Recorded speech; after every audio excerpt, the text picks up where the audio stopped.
Hormuz প্রণালীর কাছে এই প্রথম চীনা ট্যাঙ্কারে হামলা। সংযুক্ত আরব আমিরাতের আলজির বন্দর সংলগ্ন এলাকায় গত 4 মে একটি চীনা মালিকানাধীন তেলবাহী ট্যাঙ্কারে হামলার ঘটনা ঘটেছে।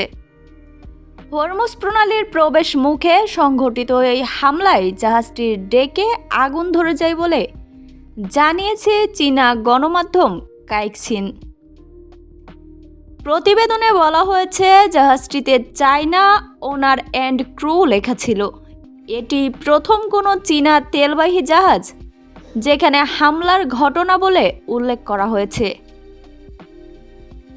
জাহাজটির মালিক পক্ষের ঘনিষ্ঠ একজন ব্যক্তি কাইক্সিনকে বলেন, এই প্রথম কোনো চীনা তেল ট্যাঙ্কার আক্রান্ত হলো এবং এটা মানসিকভাবে মেনে নেওয়া অত্যন্ত কঠিন। ঘটনার পর বিশ্বের অন্যতম গুরুত্বপূর্ণ এই সামুদ্রিক পথ আবার নিরাপদভাবে সচল করার উদ্যোগ শুরু হয়েছে। আন্তর্জাতিক প্রতিরক্ষা মিশনের অংশ হিসেবে একটি ফরাসি যুদ্ধজাহাজ সুয়েজ খালের দক্ষিণ দিক পেরিয়ে লোহিত সাগরের দিকে অগ্রসর হচ্ছে।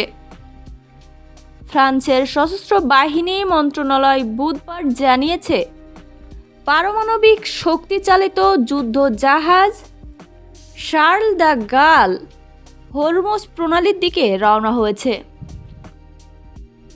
বিশ্লেষকদের মতে, যুদ্ধ শুরুর আগে বিশ্বের প্রায় 20% বাণিজ্যিক তেল এই প্রণালী দিয়ে পরিবহন হতো।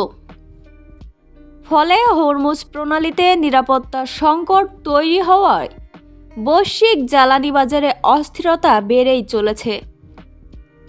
এদিকে ইমানুয়েল ম্যাখো এবং কিয়ার স্টারমার একটি বহুজাতিক নিরাপত্তা মিশনের নেতৃত্ব দিচ্ছেন।